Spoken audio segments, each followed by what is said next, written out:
Let's hear it for our counselors. Thank you. Wow. All right, thank you all for coming. Just to introduce ourselves, my name is Brian Dice, one of the counselors here at the Studio campus, and I have students with last names L through Z. And hello, my name is Stephanie Fremstad, and I am new to Studio, but I actually transferred from Coastal Academy High School. So if you have any friends there, that's where I came from. And I have students' last names A through K. All right. Just out of curiosity, trying to get a feel for who's here and kind of what information is going to be most helpful to you. How many of you here are seniors or a parent of seniors? Okay, a number of you. For those of you, just raise your hand. Were any of you here for last spring when we did the junior night? Okay, so at that one, we went into a lot more detail on applying than we're going to do tonight. So for some of you, you'll want to check out the information from that assembly that we did. That presentation last spring, you'll be able to find that through our website online and our YouTube page. How many here juniors? Parents of junior. Okay, nice. Sophomores. Okay, you and freshmen. All right. Yay. And below freshmen. Any here below freshmen? All right, great, love it. All right, so we're going to go through kind of all the information you need to know for the college planning process. Some parts of it we're going to spend a little more time going into more detail. Others we're just going to refer to so you know what resources are available to you, and then you can come back and look for those. Up here on the screen now, and we'll include this at the end as well. There's a QR code where you can find this presentation. We're also going to be posting it hopefully tomorrow afternoon online and sharing it with you so that you can view it again then if you want to. And then the QR code on the right side is going to have all of the resources that we're referring to. So all the documents with links and so on that can help you with this process. Okay. So yeah, go to the next one and the next one. No. Is it working to the right? No. Down. There we go. Finicky. All right. So our agenda for this evening, we're going to start with an overview, get the big picture, and then start diving into more of the details, including A to G requirements, how to explore colleges and different options available. We're going to talk about testing for a little bit, SAT and ACT, college admissions for 4 years, and then we'll spend time later talking about community colleges. We'll talk a little bit about financial aid tonight, but we're going to have an actual financial aid night that we'll show you later. Try and advertise that on November 6th. Highly recommend you come to that. The person who leads it is outstanding, knows way more than all of us put together in this room. And she's really good at explaining in a way that actually makes sense to those of us who aren't wired that way. And then we'll spend a little bit of time at the end talking about some military apprenticeships and other career training type opportunities. Okay. All right. So an overview, just kind of taking a look at the big picture, and then we can go in and fill in all the details later. There's a link at the top that you'll find that you can check out later if you want. Just going into a little more detail. In fact, we have college planning timelines for each grade that you can check out in the resources. So you can look if you're a 10th grader, 11th grader, and see kind of what the plan is for this year for you, and then look ahead to future years.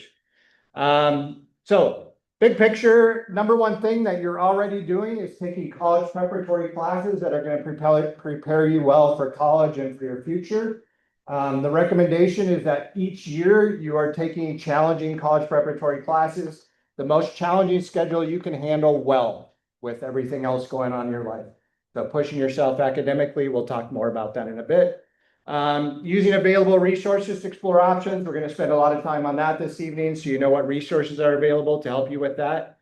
SAT and or ACT testing. Again, we'll talk some about that. That typically happens during the spring of your junior year, but it can spill over into senior year as well. Narrowing choices. We won't spend too much time talking about this tonight, but for seniors, you're at the point now where you want to be narrowing your choices. It's recommended 2 to 9, 3 to 9, depending on how many reach or dream schools you're applying to. Okay, so if you're applying to more colleges that you're not too sure about being able to get into, you might have to apply to more than 9, but hopefully you can do enough research to make it a reasonable number. Okay, Applying to colleges, seniors, senior year, it's going to be typically fall and winter for four-year colleges. Although there are many four-year colleges that will accept applications in spring and summer, and then spring typically for applying to community colleges. Applying for financial aid, we'll talk about that in a little bit, but for the most part, that happens starting in October.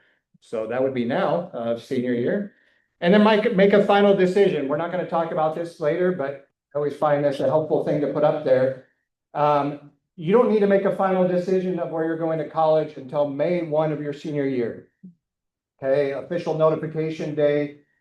Colleges have agreed that they're not going to force students to make decisions on where they're going to go for their final decision until May 1 of their senior year. There's some exceptions to that if you're an athlete and signing early, things like that. But you are not required to make a final decision until May 1, and you'll still have access to all the financial aid and all that kind of stuff. So hopefully that takes a little pressure off.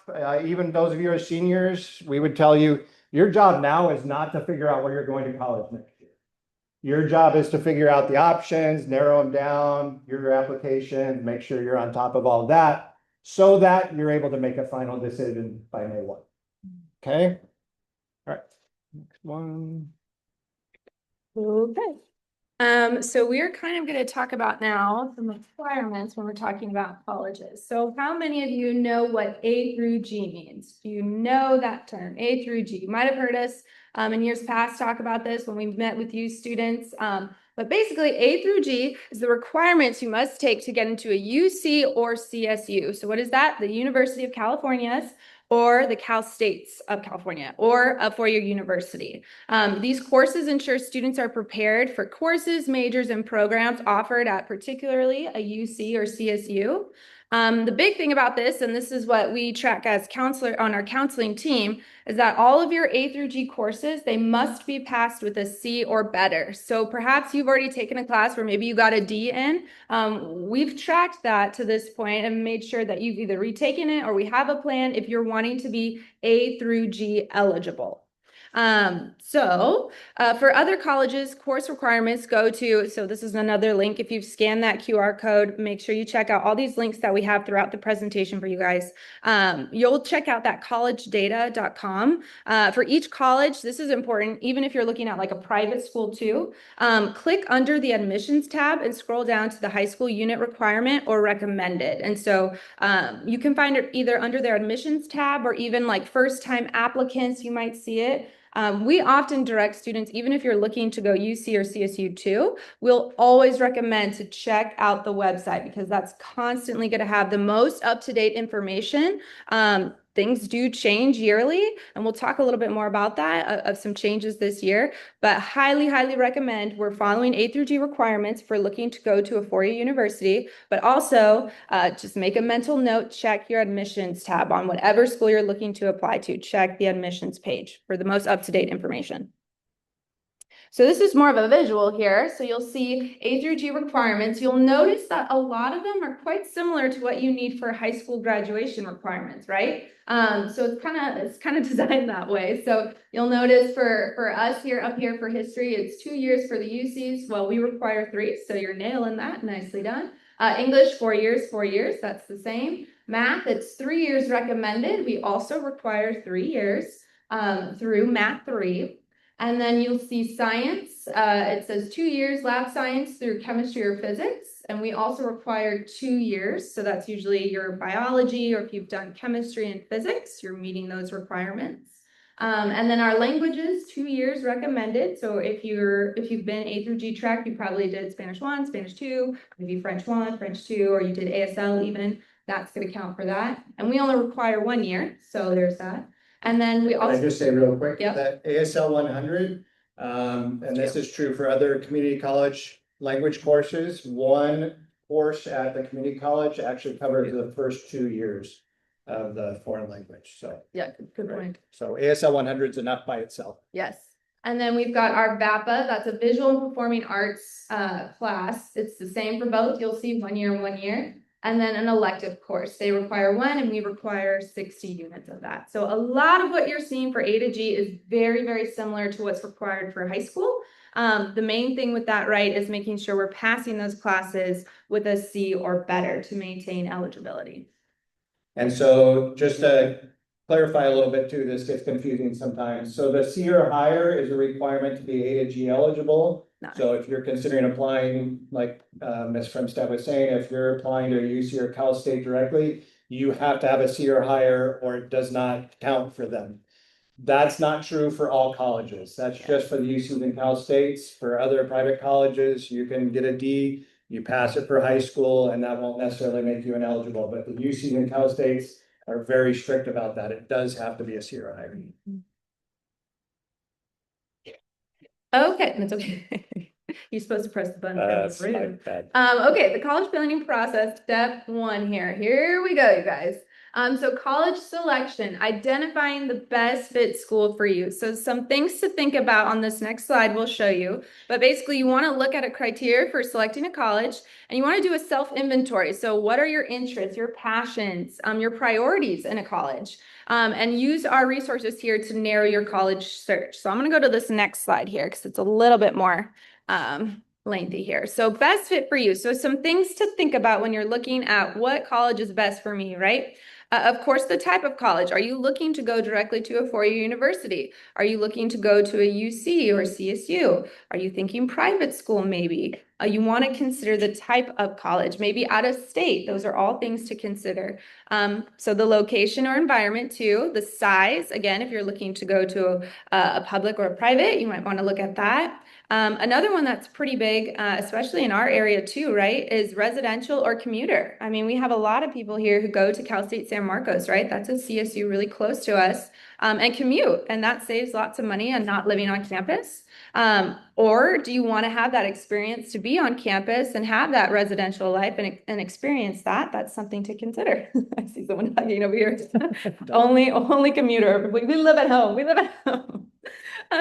Also, financial feasibility, program availability, impacted majors, academic rigor, of course, a huge one, athletics. If that is something you're really passionate about, that's obviously going to influence that decision. We'll also talk about NCAA requirements too, if you are an athlete and looking to play a sport in college. We'll get into that in a little bit. If you're looking to be a part of Greek life, so if you're looking to be in a fraternity or sorority, that may be something that has an interest to you. Also military prep or ROTC, religious affiliation. So again, more private schools with that. So perhaps a private Christian or other private religious schools. I can't think of any at the top of my head. Or on-campus housing. So, Jewish too. Yeah. So all things to consider when you're looking at what school is best for me, right? And like Mr. Bryan said, I want you guys to be thinking about this throughout this entire presentation. The goal is to not put you in a box of what's best for you. The goal is to look at options. So when you're thinking about colleges, we want to look at what the best fit is for you as the student, but you also want to look at options, right? Considering all of these factors within that. So there, by the way, for all of these, or a lot of these slides, you'll see at the top, there's a blue part. If you're looking through this, when you look at it online, just realize there are links for all of these. So if you want to dive a little deeper on any of these topics, please click on one of those links. For types of colleges, there are three main types of colleges in the United States.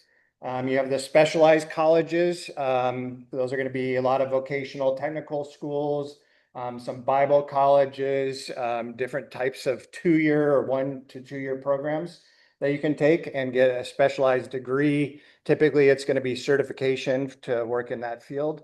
You have the 2-year colleges, community colleges, and the 4-year colleges, okay?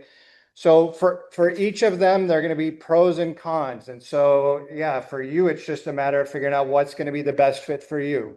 Okay, so for the specialized colleges, for example, one of the biggest pros for that is you're just studying your area of interest. So for some students, they're done taking any other classes other than the vocational area that they want to study. Okay, that's the pro, one of the biggest ones. And then one of the biggest cons is, well, now you're only prepared to work in that one job. So these days, most people change careers and even career areas many times throughout their career. And so it might mean that you'll have to start over with your education and training. For community colleges, some huge pros for that, especially with cost and convenience, living at home, all of those kind of things. lot of times easier classes, so it could be a nice half step for students who are looking for that. Some of the cons, probably the biggest one is it usually takes longer if you want to get a four-year degree to complete that. There are things that you can do to help with that, but just be aware of that. Four-year colleges, biggest con, I think we can all agree, is the cost. It's ridiculously expensive. That's why we'll be talking about financial aid. Pros would be just that it gives you the most options for after graduating and getting promotions. I got it. All right, UC and CSU, we talked a little bit about the requirements, A to G requirements to get into a UC or CSU to be eligible to apply to those. Here's a little more information on the UCs and the Cal States and some of the differences. So UCs tend to be a little bit more focused on research and theory, preparing students for grad school, things like that. There are 9 of those campuses throughout California. Yeah, most students do live on campus. It is going to be more the residential culture. And then you can see the tuition on there. And then for Cal State, there are 22 of those campuses. They're all out throughout California. Focus is going to be a little bit more on hands-on education and preparing you directly for a career in general. Typically not as difficult to get into as the UCs. You saw earlier on that A to G list that the UCs had higher recommendations. So you only need to have 2 years of foreign language, for example, but to really have a good chance of getting into UC, you'd want to have at least 3. And there are similar requirements for math and science. But Cal Poly San Luis Obispo is really difficult to get into these days too. So it's going to be similarly difficult, even more difficult to get into than a lot of UCs. Most of the Cal States do tend to be more commuter campuses with students driving to campus for their classes and cheaper tuition. All right, this one doesn't come out well on the printout of your slides, but there are some really good resources on here for the college search. Great one to look at is the recommended websites. There's so many great resources available to you online. It's just a matter of finding the ones that are actually helpful and avoiding the ones that are not. So we try to help you with that. We keep this updated all the time. So anytime we're finding out about new and better websites to help you with this process, we update that. So highly recommend that you check that out. All kinds of, no matter what you're looking for, there are college search websites on there where you can put in information about what you're looking for in a college. So if you want a 4-year college somewhere in California, Oregon, or Washington, and you want it to have women's lacrosse and a biochemistry major, you put that in and it will show you the colleges that fit that. And then it allows you to just get the basic information on those and then links to their websites and so on. Collegedata.com is a really good one for all of that, that Ms. Fremstad mentioned. Same with Big Future and then Appalachia. All right. All right, and finally, college visits. Just out of curiosity, how many of you have done a college visit already? Nice, I love it. Highly, highly recommended. It is the best way to find out what a college would actually be like for you, okay? You look at all the information they send out and they all start looking alike, right? They all look like these great places where everybody's happy and it's blue skies every day and, students sitting outside laughing with their professors, okay? I used to work at a college and we would joke about that we had to have that photo on the brochure, where they're sitting outside happy with their professor. But if you go visit, particularly when they're in session, so it's ideal like Mondays or when we have holidays and they don't, those are ideal times to visit college campuses and just get a feel for what it's like. Do as much as you can while you're there. There's a document linked here with all ideas about questions to ask and things to do while you're there just to get the most out of that experience. Take notes so you remember, take photos, ask questions, make sure you're meeting with admissions. If you're an athlete, check, meet with the coach and the sports teams. Just do as much as you can to get as much information and get the best feel of what it would be like for you to be a student there. There's some links down here specifically for the UCs and the Cal States for the events that they have available for you to do that. And then there are virtual college visits as well. You'll see some links for that. But it really is, it's a, it's a great experience to find out about the college. It's also a great way to get yourself really thinking, oh, this is really happening. Like, you know, I get excited when I visit college campuses. I want to go back to college after I visit them. And so for those of you as students, it can help you start getting excited and thinking about the possibilities and figuring out what's going to be important for you in choosing where you go to college. Okay, so we're moving right along in our steps here. We're on to step 2. Woohoo! So the SAT or ACT, how many of you have taken the SAT already?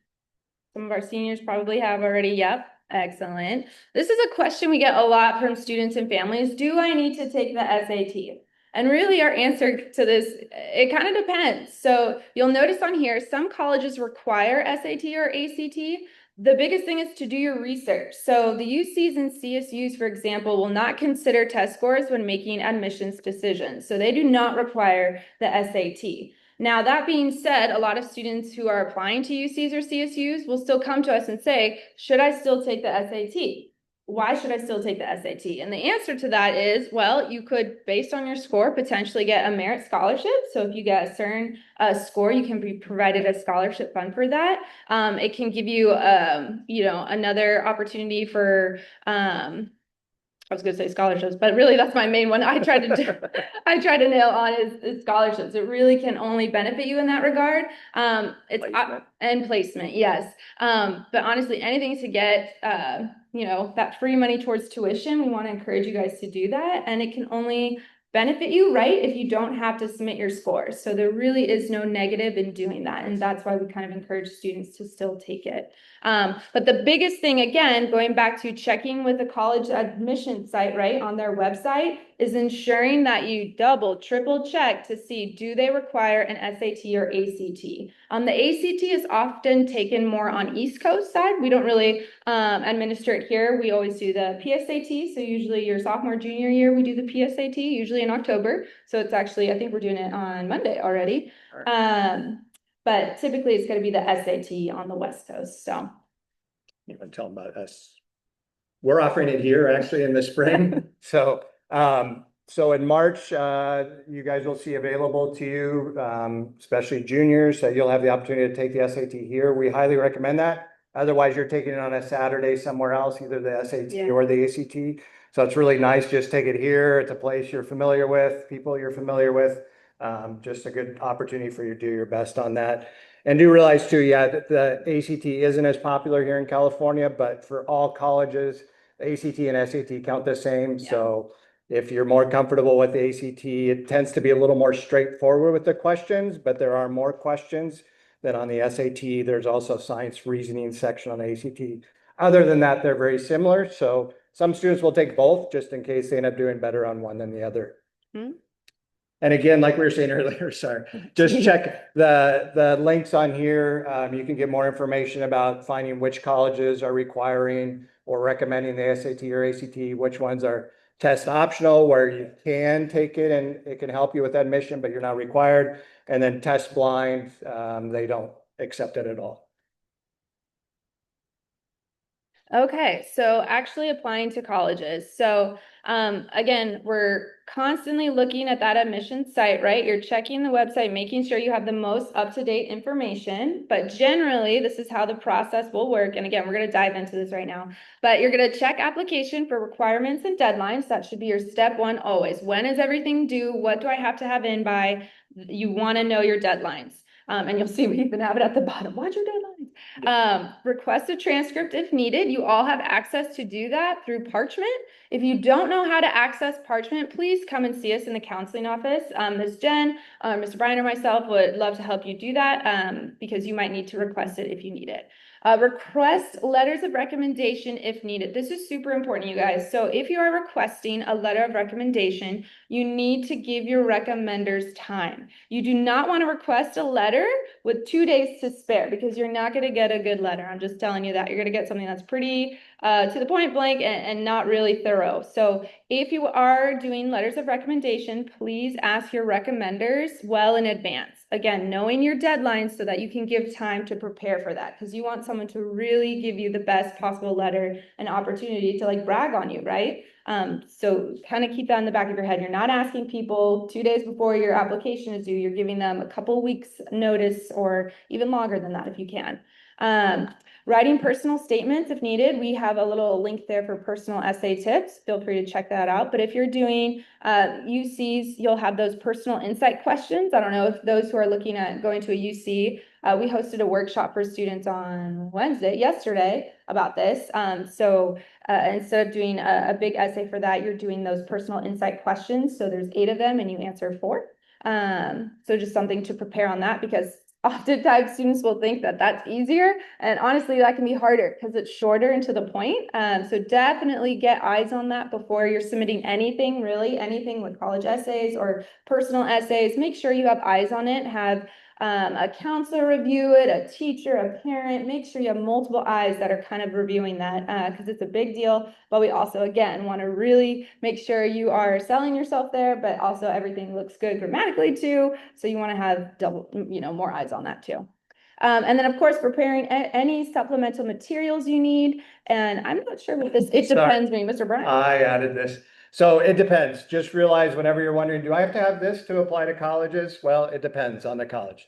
So just realize in the United States, every college kind of determines what they want to have you fill out to apply and what you need to submit. So just make sure you're checking for each college you're applying to. What do they require you to do? Double check that you're turning everything that they ask for in the application. So this is a nice slide here that kind of breaks things down a little bit. So if you look at this, you'll see we've broken it down with the UCs, the CSUs, Common App, and individual schools. So you'll see for both the UCs and CSUs, those applications have opened as of yesterday, October 1, and they closed December 1st this year. You'll notice what I was just talking to you about, those personal insight questions, or also known as a PIQ. That's for the UC system. So you don't have a letter of recommendation that's required for that. It's just those personal insight questions. Again, they do not accept the SAT or ACT scores, and grades are self-reported. Now, the CSU is very similar. No essay required, no letter of recommendation, does not accept SAT or ACTs, and grades are also self-reported. And so that means you are literally inputting your grades within the application system. And we'll talk a little bit more about that too, because ours gets a little tricky.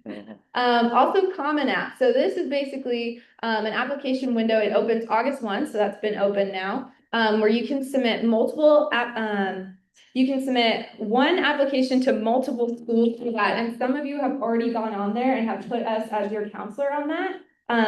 They have a section that's counselor recommender, and essentially you put our email on that and we're able to go in and upload the information that's needed for that. So some of you are already doing that because it opened August 1st, but you can go on to commonapp.com and you can look at all the schools that are within that, so you can see what schools use that program. It's really nice because it's basically one application that gets sent to multiple schools. And for that, though, you'll see counselor and teacher letter of recommendation is usually needed. And so that's where you're adding your counselor so we can do that information.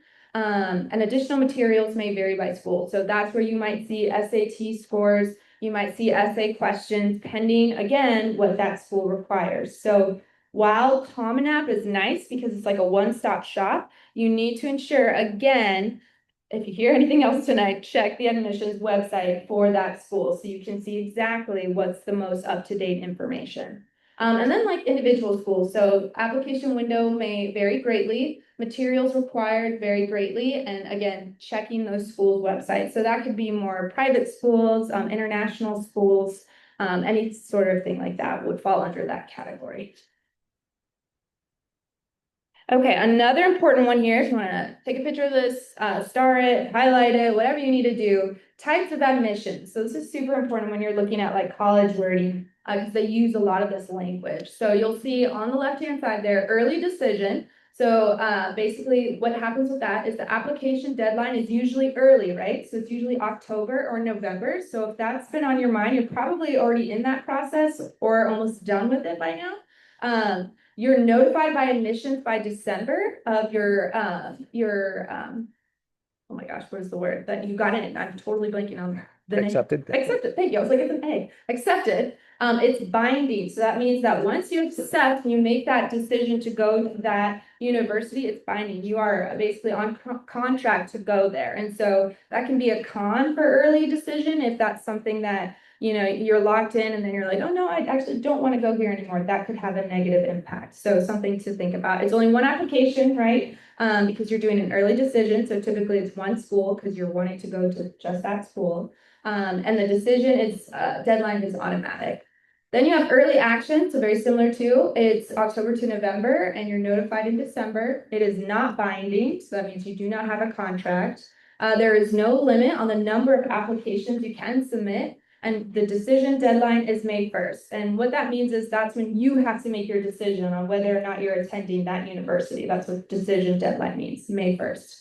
And you'll see that's for the rest of them too. Then we have single choice early action, regular decision, and rolling admissions. So for single choice, that's pretty self-explanatory, right? It's one application and usually same time on October, November, December. And then regular decision, this varies, but usually in the winter months you're applying and you're notified in the spring. So this is a lot of the UC, CSUs, you're notified in the spring. No limit on the number of applications, not binding, but you do need to make your decision by May 1st. And then rolling admissions means that it's constantly throughout the year. It varies on their deadline. So like one that comes to mind that's very popular here is GCU. GCU actually has rolling admissions, and so that's one that a lot of students look at because of that. So kind of a nice opportunity there. But also decision deadline for that could be May 1st, but that can vary too because it's constantly rolling. So. All right, where are my seniors? All right, chance for you to impress us here. Are the classes and grades that you get here when you're applying for colleges, are they semester or quarter grade? Semester, thank you. Okay, very important. When you are filling out applications, we will remind you of this often. All of the grades that you get here at Classical Academy High School are semester grades. We do not give quarter grades. Okay, if you put down in your application that you got quarter grades, they're going to expect 4 grades for that class, and they're not going to give you full credit for that class. Okay, so even if we have accelerated classes where you're able to complete a semester in first quarter, okay, but the grade you get is still a semester grade. Okay, so please remember, those of you seniors, as you're filling out applications now, super important. All of your grades are semester grades. They don't really care when you finish the class. They just want to know that you got a semester grade for that class. Okay. Oh, you're so good. All right. College athletics. We're not going to spend a lot of time on this, but there's some great resources here if you are wanting to play sports in college. Okay, it's a great once in a lifetime opportunity. Highly recommend at least trying it if that interests you and you have the ability. But there are some specific eligibility rules for playing sports, similar to what we have here with CIF, right? You have to be taking a reasonable schedule and be getting good enough grades to participate in sports. Same thing is true for college athletics. So there are different organizations that run that. So some colleges are NCAA, and then there are 3 divisions, Division 1, 2, and 3. They all have different rules. NAIA is another big one for a lot of colleges. They kind of have their own eligibility rules. And then for community colleges, they have their own and so on. So you'll just want to make sure you follow the instructions that you can find on some of these links to make sure that you're meeting those eligibility requirements, that you're taking enough of the classes that you're required to have, and that you have a high enough GPA to be able to participate. If you ever want help figuring that out, just let us know. We're happy to go through that with you. All right, step 4, and we're not going to spend a lot of time on this, but just to promote again the financial aid night that we're having here on November 6th, Thursday evening, I believe. Again, just highly recommend that you come to that. Hardly anybody these days pays the sticker price for a college, what they say it costs. People who make hundreds of thousands of dollars are still able to get financial aid at a lot of private schools. There is financial aid available to help make college affordable. There are things that you can do now, even those of you who are younger, as you're kind of looking ahead to this. It might affect which colleges you choose to apply to. A really good thing that you'll see on the recommended websites page is, actually, can we go to that? If you go to the back of your packet, the last page is recommended websites. And if you look at the bottom, you'll see net price calculators. Okay, every college is required to provide a net price calculator. They don't necessarily have to make it easy to find. So usually the easiest way is to go to Google, type in the college and type in net price calculator, put in some information about yourself, your grades and kind of family income type stuff. And you'll get a rough idea of what it would cost you out of pocket to go to that college. So that's a good way to find colleges that are, you know, a reasonable possibility for you even before you're applying to colleges. Okay. At the financial aid night, we'll be doing a lot more talking about grants, scholarships, loans, work study, just ways to help yourself get the most money, where to find the money, which kind of scholarships are worth applying for, which ones are not, Cal Grant, all that kind of thing. So recommend that you come to that. Oh yeah, and it will be led by a financial aid professional, not by us. So the woman we have leading, she's been leading ours here and mine at my previous school for decades. She's outstanding and she's such a nerd about this stuff. She loves researching financial aid, even though she's not working in a financial aid office. She's a college counselor now, but she's so good at explaining it. And she covers this, especially just helping you understand what is need-based aid. So aid, financial aid that's based on your need, your financial need, and how to qualify for that and what's available for that, as well as the merit-based aid based on your merit, your abilities, your grades, your athletics, drama, music, and different kinds of scholarships and aid that you can get for that. Okay. Financial aid and scholarship resources. Again, you'll find this also on the recommended websites page on the back.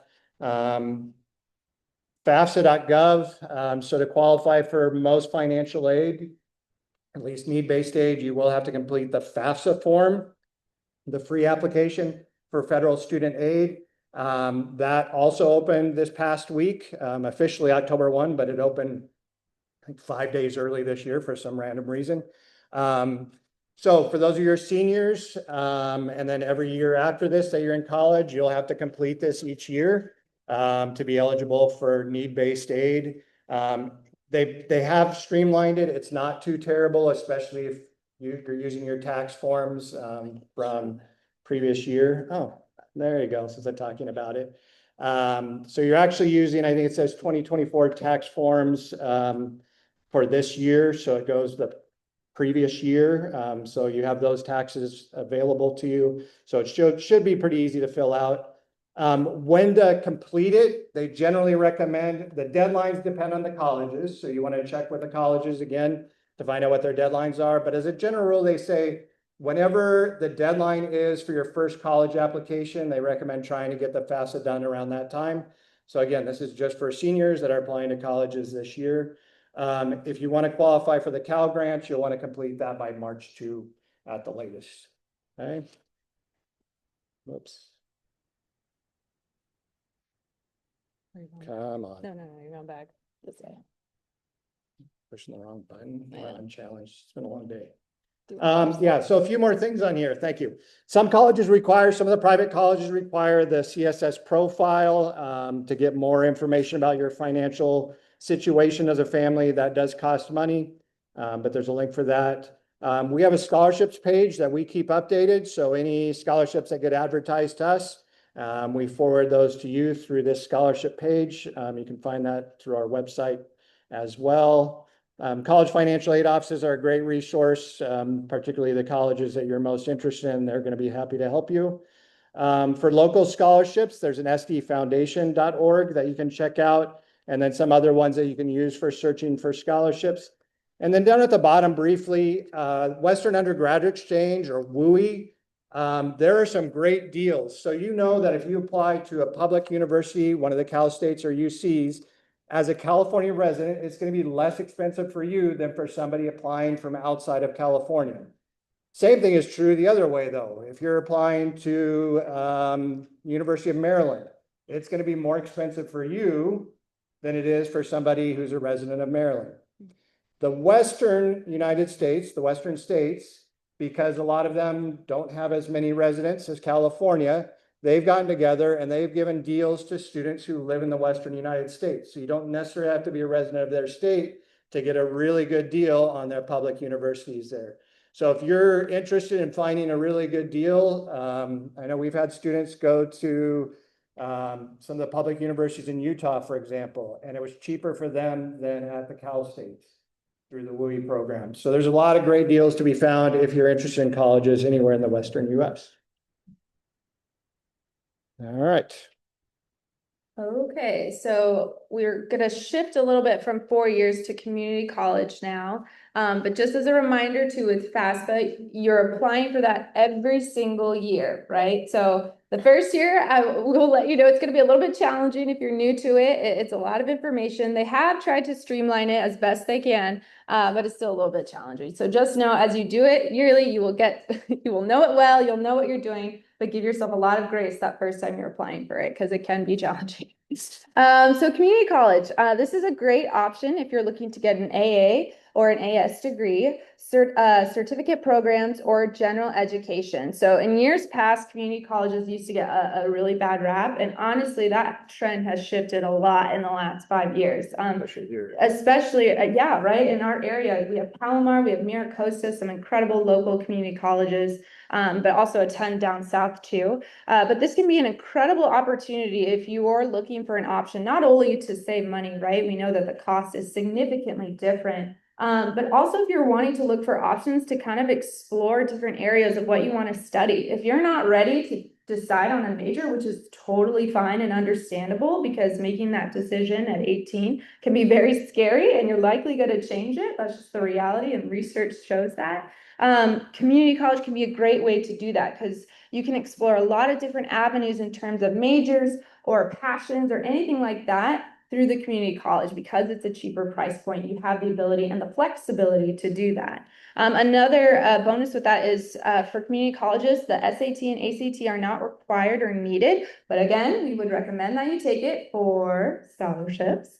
Any high school GPA is accepted. So again, for some students, this can be a clean blank slate of maybe high school wasn't the best in terms of academics. Well, if you're going to that community college, you have the chance to step onto that campus with a fresh new start and a fresh new GPA. So that can be really freeing for a lot of our students. Another incredible opportunity that if those of you who have older kiddos maybe know about this already is the Promise Grant. Is anybody familiar with Promise Grant? A few of you. Okay. An incredible opportunity that the state of California offers for our local community or any of our community colleges, actually. It's the first 2 years of tuition free if you go to a community college, which is incredible. Now, there are some steps in that process, right? If people are just saying 2 years of college for free, a lot of people are going to jump on that opportunity. So they kind of have honed in on that. So it is a first come, first serve basis. So there is an application for that. So if you're looking specifically, because we know them better, Palomar, Miracosta, those applications are actually already available for you guys to check out. So if you're interested in going to, I'll use Palomar since it's closer to us, Palomar, what you'll do, and I encourage you all, if you're at all interested to take a look at it, type in Palomar Promise Grant and look at the website. They've really designed it to be so user-friendly now, and it shows you everything you need to do in order to meet those requirements.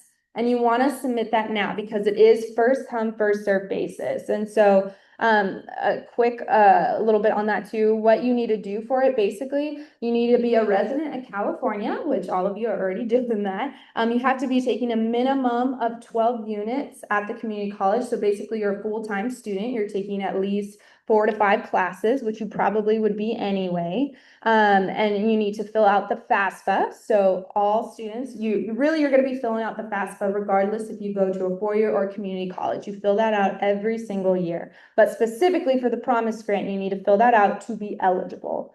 So again, please check Palomar, check Miracosta, any community college. I had a parent who called me a couple of weeks ago and said, oh my gosh, you just learned about, they graduated last year, their kiddo did. We had just learned about Palomar Promise, do you know if we can get in? And the application closed. And so I had to unfortunately tell them, I'm sorry, that opportunity is not available anymore, but you can try again next time.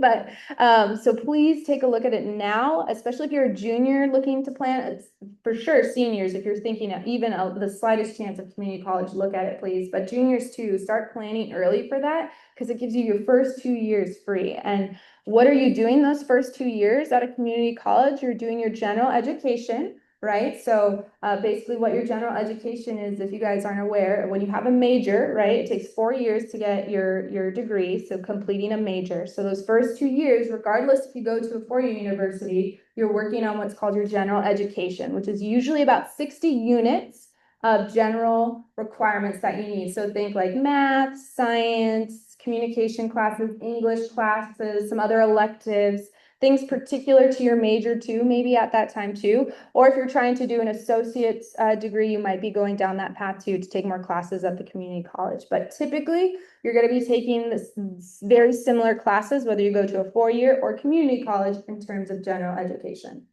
Whew, I feel like that was a lot. I'm really, really passionate about community colleges, you guys. That was a really wonderful avenue for myself. I did Palomar and then Cal State San Marcos and just was able to save a ton of money. And it's just an amazing resource that's really gotten really, really positive in the last couple of years. Just one more thing about the Promise program. I do want to highlight, it is first come, first serve after course registration opens in May. So if you complete all the application for the Promise program by the beginning of May, you will get a fair shot. You'll get the shot at it the is open now though, actually. I know, They do have it but available. I have checked with them, so Yeah. it's first come, first serve, but as long as you're applying on time, you don't have to apply now for the Promise program. Again, typically you're applying for community colleges in the spring. And we will be having a night here in probably March, sometime in the spring anyway, where we'll have people here from Palomar and from Miracosta walking you through the application process. And I just want to let you know that it's okay to wait until the spring to apply for those schools as well as for the Promise program and still be able to get that. So another opportunity when you're thinking potentially a community college is transferring to a four-year. So if you're completing those 2 years of your general education, well, after that, you would then transfer to a four-year university to complete the rest of your degree. So fulfilling your major and getting your degree at the end of that. And so Palomar and Miracosta specifically have transfer agreements with 6 UCs and offer ADT degrees. Another thing that you're going to want to follow that's kind of similar to like what our graduation requirements are for high school or A to G requirements are at the community college is called CAHS-Studio. If you have some older kids, it used to be called iGETC. It is now called CAHS-Studio. And we've linked for you because again, they're closest to us, Palomar's and Miracostas. And what this is the general education requirement specifically for the UCs and CSUs. So this is really just like a grad plan for what you need to take at Palomar or Miracosta to then transfer directly to a CSU or UC. And they have it wonderfully mapped out so you know exactly what you need to be taking. You can stay on track, but that's something you are constantly want to be referencing because you don't want to take classes that aren't going into that bank for the CalGETC because you want to ensure if the goal is to go directly to a four-year afterward, you're keeping on track with that. Additionally, there's a UC transfer admissions guarantee. That's the TAG program that you can look at specifically if you're wanting to go directly to a UC. There's also the UC transfer admission planner. It's called TAP there. Again, CSU transfer information. So all of these things I would encourage you guys to take a look at if you're specifically wanting to go to a UC or CSU after a community college. There's wonderful partnerships with that. I mentioned Palomar and Cal State San Marcos. Obviously, because of their being so close to each other, they've got a great partnership, but there are obviously other resources if you're looking specifically to wanting to go to a UC too that you can definitely check out and could be eligible for as a community college student. So don't think because you're going to a community college that you don't have those opportunities to then go to that wonderful UC or CSU.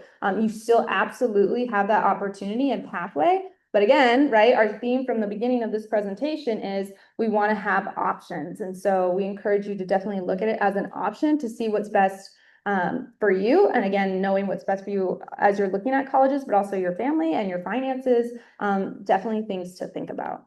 And then we also highlighted there specifically, this will be more when you're actually in the community college, but making an appointment with the transfer center. So all community colleges have a transfer center who are very, very well versed in this information. This is what they do. They know all the most up-to-date information. So we highly encourage you guys, if you're going to a community college, that you check in with your transfer center because they have all the most up-to-date information, and we'll keep you on track with that too. And Miracosta and Palomar both have beautiful sites for that. I've actually been to them both and they're incredible there. So excellent resources. Oh, I think it's Mr. Bryan. All right. Yeah, so another option that you have available to you through community colleges, you have some great career technical education opportunities. So you can go to trade schools, but the community colleges also have some great trade programs available. One of the really cool things too is that you can use the Promise program for that. So you can do a trade school for free. In fact, some of the programs actually have paid internships as part of the program. So you're actually making money while you're going to college and getting trained. So this can be a great opportunity for some students who are looking for something a little more hands-on and more of the career technical route. So just realize there's some great opportunities available. You can see some of the areas listed there. And then finally, just some opportunities available through the military. We have a great information document that you might want to check out for that. So if you're interested in college and the military, that can work out really well for you. You can do the GI Bill where you do your military service first and then get your college paid for. But what most students do, if they know they're really interested in college, is that they'll do the ROTC route. It just tends to be a better program, and that way you're not, after you have a family trying to go back to college and you already have a job working somewhere or something like that. So it's just a great program. Highly recommend you check out some of the information available in the resource there. And then finally, here's our contact information. So you can see there's information for the PLC counselors, but then at the bottom is information for us. We would ask too, if you'd be willing to scan the QR code there and just give us some feedback on this presentation to help us do it better and better every year in the future. Okay. So we want to open it up to general questions, and if you need to go, you certainly may. And then afterward, if you want to come up and ask individual questions, we'll do that as well. But any general questions at this time? Yeah.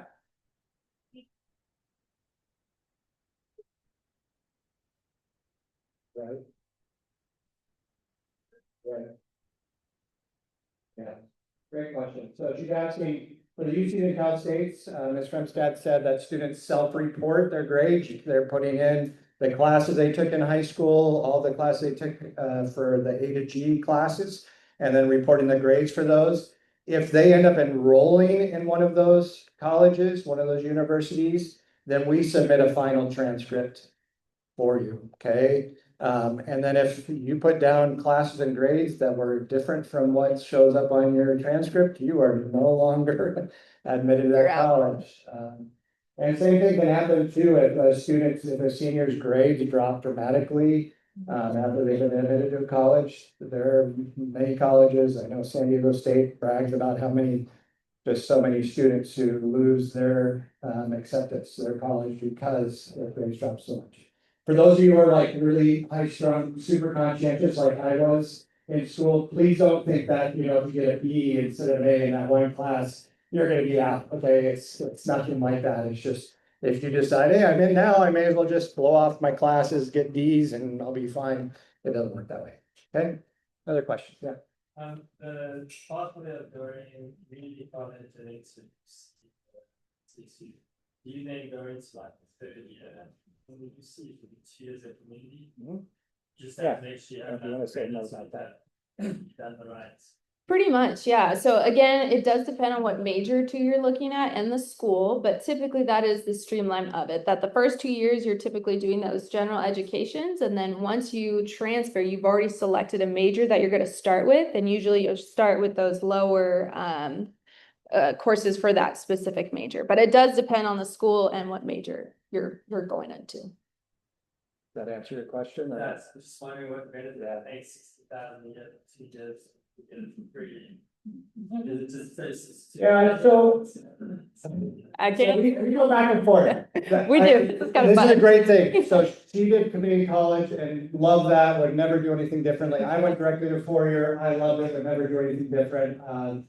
The 4 years I spent in college changed me more than those first 2 years changed me more as a person, made me more who I am than the other 2 years of my adult life.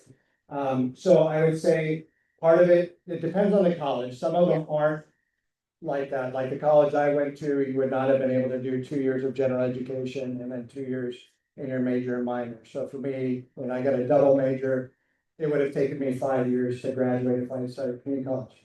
The UCs and Cal States tend to be more designed so that students can do 2 years of community college and finish in another 2 years. Part of it is just the college experience, so the being on a four-year campus, particularly if it's residential, where you're participating in the entire college life experience. Part of it too is depending on the class, the academic level of the classes, at the level of professors and things like that. So it just depends on what you're looking for. The main point is its pros and cons, right? What's most important to you, your family situation, all those kind of things. We were different. Yeah. Your kids are different, so figure out what's best for you. Okay? Yeah. Apologize for being late. I was wondering if we covered anything to do with what you do with the impact of majors. Major, college, we want to go. Majors impact. Yeah, that's a tough one these days, especially with Southern California, the UCs especially, and the Cal States, the engineering programs, things like that. So impacted majors, if you're applying for an impacted major, just realize it's gonna be tougher to get in, right? So you may end up applying to more colleges just to give yourself more options and a better chance. When you apply to UCs and Cal States, you do have to declare your major when you're applying. For a lot of the private colleges, you don't have to declare a major when you're applying. It's partly designed for you to explore, like Ms. Fremstad was talking about. Yeah, if you're applying for an impacted major, just realize it is gonna be harder to get in. You're gonna wanna make sure you're doing more than the minimum requirements to get in. The more classes you're taking, the more challenging schedule you're taking, the better your grades, the more you can do to make yourself a good candidate for that college. You can apply for an alternate major, but the public universities have really cut off the loophole back when I was a kid. You could apply to one major and then sneak over another major. They've really closed that loophole off for the most part. You're taking a big risk if you try that. Chances are that's not going to work to then switch to an impacted major. Probably not the answer you wanted, but did I kind of answer your question? Sort of, pretty much. Yeah. Yeah. That let me just pick a major that wasn't needed. Right. He was thinking about going into. Knew exactly what was right at where you're going major. Yeah. And was he able to do that? No, he just stayed with me. Yeah. So, yeah, exactly. So, all right. Other questions? Yes. Yeah, so AP classes are college level classes that students can take as high school students. It looks great to colleges. It's a great opportunity to really push yourself academically. And then those classes prepare you for AP exams that are given in May each year. Okay, so we were talking about AP physics earlier. It prepares you for taking an AP physics exam in May.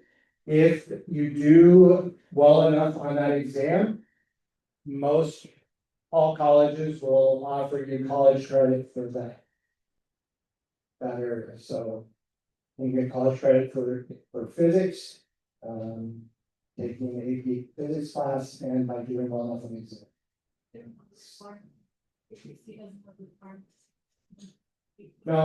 No, but yeah, taking them helps you from being admitted just because it's a high level class and colleges like to see. One of the biggest things colleges look at is the strength of your schedule 3 or 4 years in high school when they're determining whether to admit you or not.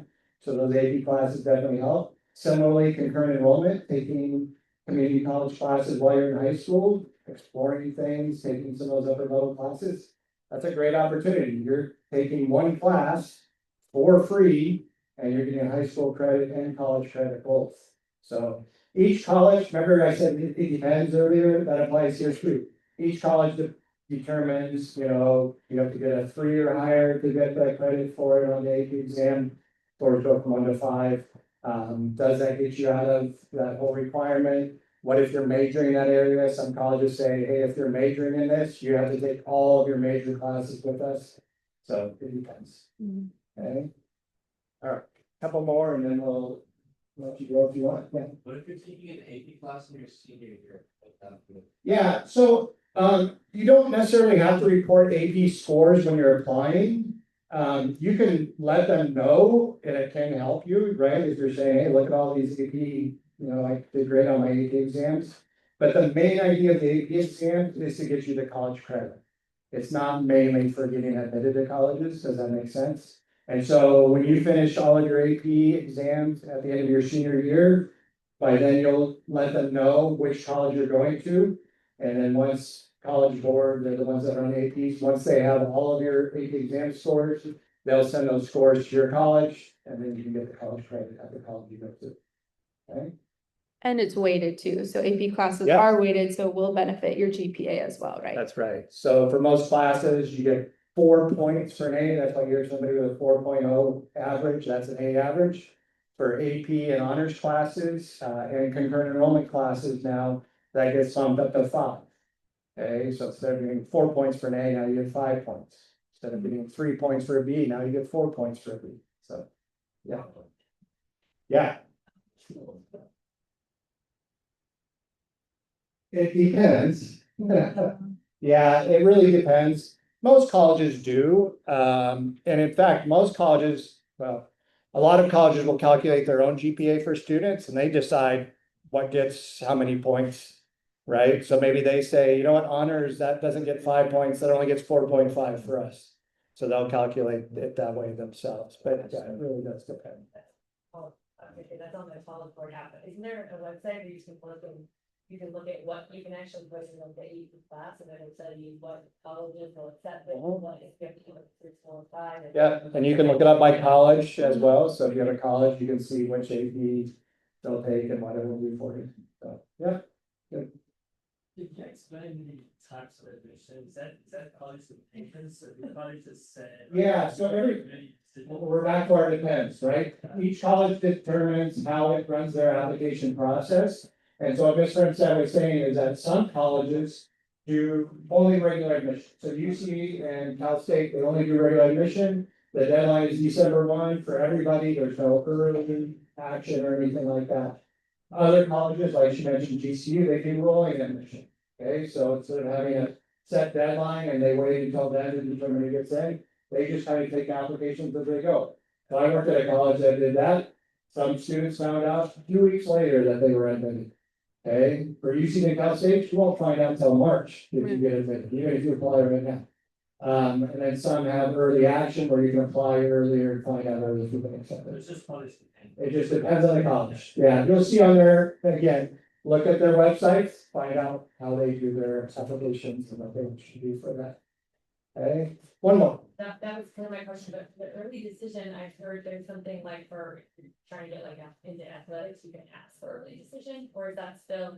But then The athletics departments will let you know what to do for that, when to apply, and if you need to do early decision or early and it's action. binding, right? So that's. Right, so just realize if you apply early decision, you're making a decision early, so if you get accepted, exactly, if you're not. Tricky. As a general rule, don't do early decision, but if you're absolutely sure, if I get in, that is without a doubt what college I'm going to, and then early decision.